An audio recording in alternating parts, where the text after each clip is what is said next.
Hello again. We are back for another episode of Boardroom RevOps, where we're bringing you valuable tips from RevOps experts so you can make it to the C-suite. Again, I'm James, co-founder of Accounting, the next-gen BI solution for RevOps teams. I'm joined by Hassan Irshad today. Great to have you here, Hassan.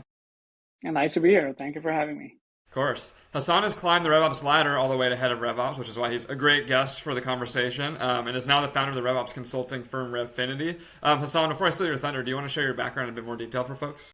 Yeah, absolutely. So I'm Hassan. I've been in revenue operations for as long as I can know, about a decade. Yeah, it was a very, I would say, like conventional approach towards it. I started sales operations at a startup called Cover Wallet, and naturally, if people remember, like 10 years ago, nobody knew what revenue operations was. But at a startup with the lack of resources, naturally, I was asked to do marketing operations. I was asked to do CX ops. I had a little bit of background in like being a founder, so I had kind of like done that before, and I had interest, so I kind of started picking it up. And eventually, somebody coined it revenue operations. And from there onwards, the rest is history. I've worked in various different industries at various different scales. So diversity is kind of my skill set of experiences there. Worked at PE backed, VC backed, worked at startups, scale ups, as well as post IPO companies. And currently, I am running RevInfinity, which is a revenue operations boutique consulting firm, and work with various different clients. Awesome. Thanks for that. I'm excited to get into all of the diversity of experience as you mentioned. But this isn't in the beginning, like you were doing kind of all of this ops work. It eventually got rolled together and coined as RevOps. Perfect segue for the first question I ask everyone is, how do you define RevOps personally? Yeah, absolutely. So for my take, I think a lot of times like we're in a world where if you Google what is RevOps, you'll get probably like 10 different answers. My approach to that is revenue operations to me is a strategic approach that kind of aligns your go-to-market motion into like a revenue engine, right? Backed by your GTM strategy. So you're bringing your sales, your marketing, your CX, maybe even product and PLG motions all together to kind of hit that goal of revenue acceleration. And while you're doing that, in the meantime, you're kind of aligning all these cross-functional departments to meet the company's needs. So that's how I define it as an approach, versus a lot of other definitions out there. Yeah, and I'm glad you said strategic because I think my personal opinion that I hold strongly is that RevOps can be the most strategic function in any company because it does touch that entire customer journey. Mm-hmm. It's so impactful in creating a delightful customer experience in an efficient motion. But RevOps is also very tactical, right? So, like, you use the word strategic as well. Like, what does it mean to be strategic in RevOps? Yeah, absolutely. So to be strategic, I would say, and I've absolutely, as a young analyst in RevOps, made that mistake of like not being that. So I've learned it the hard way. Is as leaders, you have to kind of take a step back, right, and see every, tactical step that you're gonna take. Is it aligning with your overarching, like, company strategy? Do you have a plan for your short-term, long-term revenue operations department kind of like, or like even strategy right towards that? So I think like for me, being strategic is getting to that kind of level, um, laying out solid foundations before you start start on your tactical journey. And it's super easy for revenue operations departments to actually get into that from day one, right? So being more proactive than reactive to me is like being strategic in that role. I love the proactive and reactive call out. I totally agree with it. I also liked how you framed kind of short term versus long term. Something we hear from many RevOps leaders about how to be strategic. How do you do that tactically, for lack of better words? Like you're coming into a company or you just Mm-hmm. got promoted to head of RevOps. What's your kind of framework or model for then kind of laying out the short term and long term? Yeah, absolutely. And I published like a 30, 60, 90 plan on like how you can approach it. Again, like since I've applied it to various different industries, I've kind of collected what kind of works and as a general framework. To me, overarching, and it may differ, business model to business model. To me, the first phase is mostly about discovery, right? It's mostly about learning the KPIs that drives the departments that you're going to work with, learning what the overarching strategy is and why the RevOps is there in the first place, right? What need it's actually solving. So the discovery phase allows you to give a lot of knowledge that you can actually jot down, something I call like a lay of the land document. So kind of like gathering all of the data points that you can as much as possible, building those relationships with the cross-functional departments. And while you're doing it, probably knock out some quick wins to gain that trust, right? So that's the first phase, is you discover, talk to people, get to that point. Second is where you're starting to get a little bit mature in your understanding of the business, right? You've taken some demos, you've talked to salespeople, you've shadowed some people. Now you're moving towards alignment and control, because you kind of know where the cracks are a little bit. When you start your alignment and control phase, that's where you can start basically patching those holes. That's where you can start putting a little bit of like validations, a little bit of like strategy towards like how this is going to look like in the long term. And while you're doing that, again, double down on what you did on the discovery phase, right? Better understanding, more in-depth product knowledge to go where you want to go. And then the last phase is where, and again, phases can differ if it's a 30, 60, 90, but I think this phase approach at least still gets you there.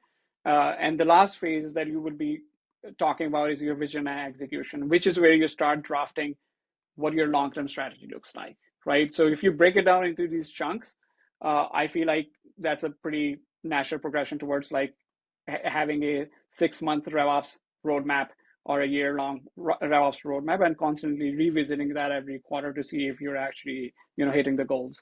Yeah, that's great. And I can see a lot of use cases for having that roadmap too, in terms of like trades of when someone wants you to pick up something else and something has to give. I think it's a great way to stop yourself from working an 80-hour week if you can. Oh, absolutely. And saying no to people as well, right? That's the difficult part.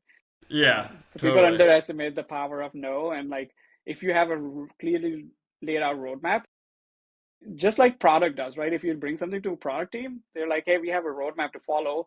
Unless it's like going to impact the revenue in that kind of like urgent manner, we'll put it into the roadmap and it will happen. And that allows you to get a little bit more proactive than like just reacting to every request that comes. Yeah.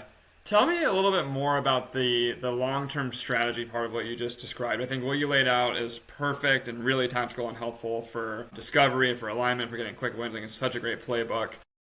You ended with, then we can create the long-term strategy. We just talked a little bit about like trades and how that helps guide quarter to quarter, day to day even. But how are you like using that long-term strategy? And maybe what I'm trying to ask is like, maybe there's a specific example of how that guided you, but like, how is it coming together? Like, which stakeholders are you working with? Like, how can you possibly plan 1, 2, 3 years ahead in RevOps with how fast everything changes? Yeah, absolutely. So I think what basically leaders need to be careful here is like, of course, things are going to change. And I worked in startup environment. Things change very rapidly, right? You may have a turnover in leaders like that you had a plan with.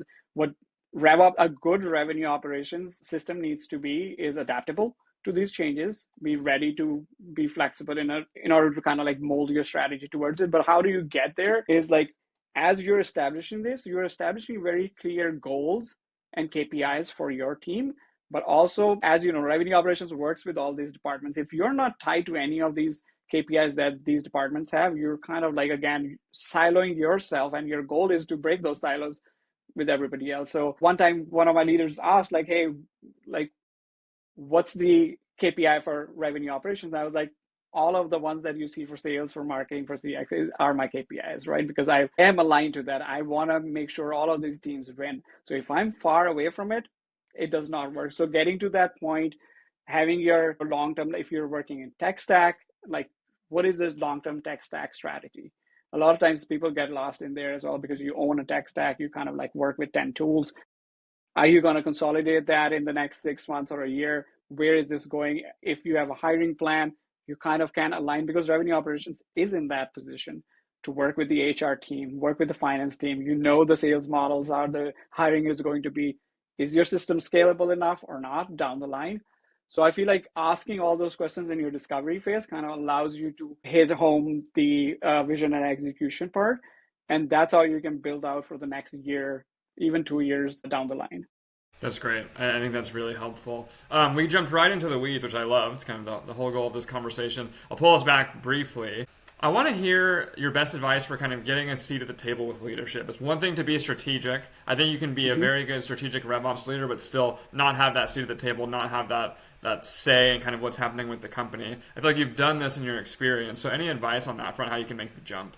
Yeah, absolutely. And again, going back to, I've learned it the hard way. So I've been in positions where RevOps is doing all this work, but it doesn't really get seen.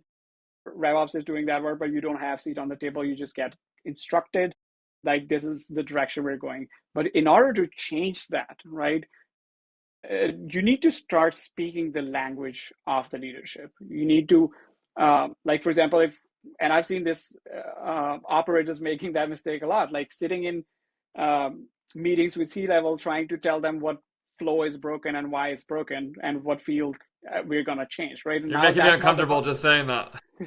I'm just saying that's not the conversation leadership is looking for in a leader, right? If you want to move towards that. So in order to do that, you start having conversations based on revenue, conversations based on scalability, conversations based on what the board actually had asked. So you're like, hey, is somebody keeping me in check in our company because that's our targets? And going back to what the organic growth looks like bring me something for leadership is like, bring me something that I don't know about, right? That's how revenue operation can start generating enough value to get seat on the table, because now you have shown what you can bring. So it's almost like earning the seat at the table. And again, like going back to, if you are more proactive in your approach and looking at the larger picture from a leadership's lens, you're able to actually have those conversations much better. And that's the pathway. Yeah, I totally agree. I've heard similar themes from other conversations, so it's good to be connecting the dots. In a world where RevOps is often under-resourced and so busy, like what does it take to have the time or the bandwidth to be proactive? And maybe to reframe the question if that's not clear enough, like how can folks actually find these problems and like kind of surface solutions for them like on their own? Yeah, so I would say one of the things revenue operations is the ultimate problem solver role, right? So you have to be able to be in a position to look for problems and try to solve it, right? That's just the nature of what revenue operations should be doing. How do you get there? Again, you can always have, let's say, a quarterly analysis of like, hey, I worked on 5 different initiatives, right? How many of those were actually proactive initiatives that we had started? How many of those were reactive? I had done this like on a quarterly basis with my team, going back to, and you'd be surprised to know when we started that, we were like, hey, we're doing 70% reactive work, right? 30% is what was queued in. How do we change this? How do we change this proportion to be owners of this field, which we are owning, right? And we're bringing that value. How do you get there? So I would say constantly revisiting the strategy is one of the key areas too. And always find the champions within your organizations that can help you get there and remove some of those roadblocks, because teams are going to come to you for, all their problems. they're gonna dump that, and they're gonna wait how you react. How you react is what makes you a good leader as a revenue operations and generates that value. Yeah, really well put, I think. I want to move on to talking about a couple other topics. Before I do, your 30, 60, 90-day plan was great. One thing I didn't ask you is common pitfalls for a RevOps leader kind of joining a new company. It's probably the antithesis of the 30, 60, 90-day plan, but curious if you have anything else to add on kind of the negative side. Yeah, I think a common pitfall that I've seen is like getting too distracted by solving the issues immediately, right? It's like, hey, jumping in and trying to create a solve. That's great, but you should focus on quick wins rather than like solving a mammoth of a problem day one and starting working on that. Like let's say you join and there's a CRM migration that is on the cards, right? Now, starting your migration from day one without knowing the business, without knowing the selling process, just taking that on is an amateur mistake that I've done before too. So, and once I was able to be in a position where like I joined the organization from sub and we were moving from HubSpot to Salesforce, for example, what I did for the first month was just learn, soak it all in, create my plan, because sharpening your axe is more important here. And I was able to execute a migration of a CRM under 3 months. Now, had I jumped in immediately and tried to solve it, I would have been overwhelmed, because now I'm not being strategic enough. But now I'm like basically digging a hole for myself right here. And I think that's a common pitfall that a lot of like revenue operations leaders and like young professionals are like getting in and making that mistake. So again, with a solid framework, you're able to kind of avoid that. Yeah, that resonates strongly with me. You mentioned a couple of mistakes you've made in your career. That's one I've made. Jumping right in because I'm going to prove myself as a doer, bias for action. 2 weeks later, wait, what am I actually solving for? I actually don't even know what the goal is here. I've done all this work. Yeah. Definitely resonates. Switching gears a little bit, so you mentioned in your intro that you have worked across many different stages of companies, many different types of ownership. Curious, I guess two-part question. One, how does RevOps differ across stages, if at all? And how should RevOps teams be preparing to move across stages as their company grows or matures? Yeah, I would say it absolutely differs on how, basically going back to why RevOps is brought in and what problems they're solving at that stage, right? So leadership says like, I'm going to invest in RevOps. Maybe I hire consultants, maybe I hire full time, but they're trying to solve something, right? So first thing I would say is like trying to figure out what that is. Like, so for example, if you're working at a Series a lot of times what you're doing is putting in the foundations in place. One common problem that I hear every single time I work with that scale is like, we don't have visibility into what's going on, right? It's because some of the basic foundations are not there. Now, that's not the problem you hear at a relatively scale up or a post IPO company, right? It's like sales reps are not inputting information, like we don't have a proper like comp model. So a lot of that work happens at a younger stage of a company. When you start moving towards scale up, now you're talking about territory plans. Now you're talking about solid comp plans. Now you're talking about, how your sales methodologies that have been implemented. How are you actually, doing lead scoring? So a lot more in-depth analysis starts happening. So again, and I say this to CEOs that I've worked with as well, is like you also have to give RevOps that grace. Do not expect an overnight change if you're a larger organization because it's a big machine that's going to Yeah. move, right? No one's going to overnight just fix your problems. But if you're in a smaller organization, like it's startup, also make sure that you give enough grace to RevOps that they will move fast and break some things. And this is an iterative process. They will understand what works, what doesn't work to put a solid foundation. So give them a little bit of room to kind of develop that.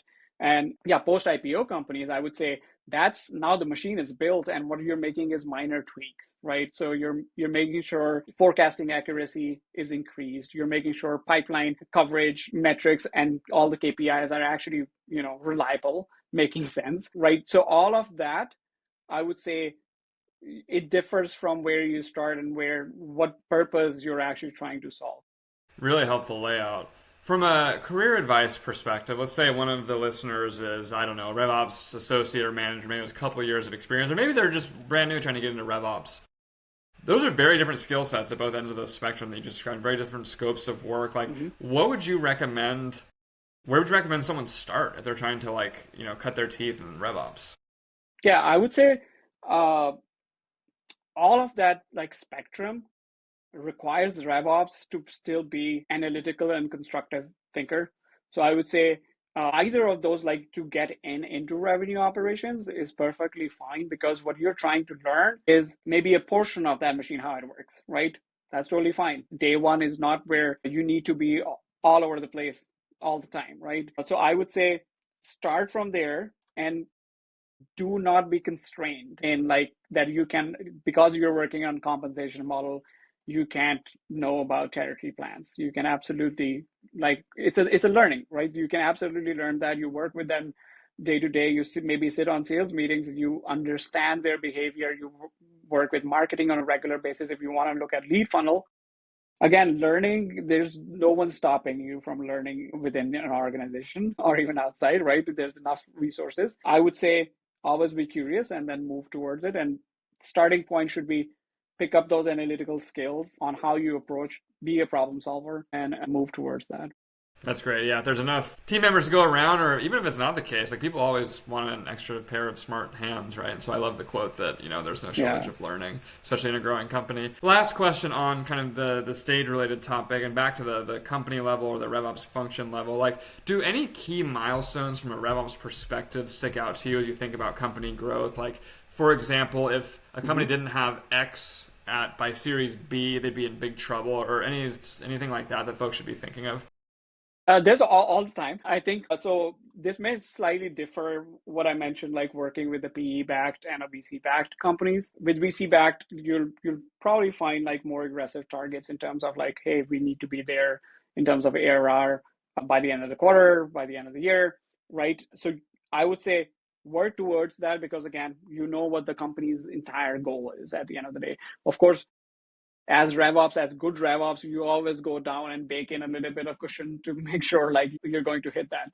With the PE-backed companies, a lot of conversation happens within like, hey, how are we gonna work towards like, getting the EBITDA we want, the efficiency we want, and is our system set up for a merger or an acquisition? Because again, think of what PE firm is looking for in that investment. Same thing what VCs are looking for. Like there's growth, ARR, market share. So I think like a lot of times like that kind of differs in what your North Star is. But if you start from there and work you trickle down, like you're able to create enough KPIs for people kind of like work towards that. And that kind of creates a lot of leadership buy-in as well. Yeah.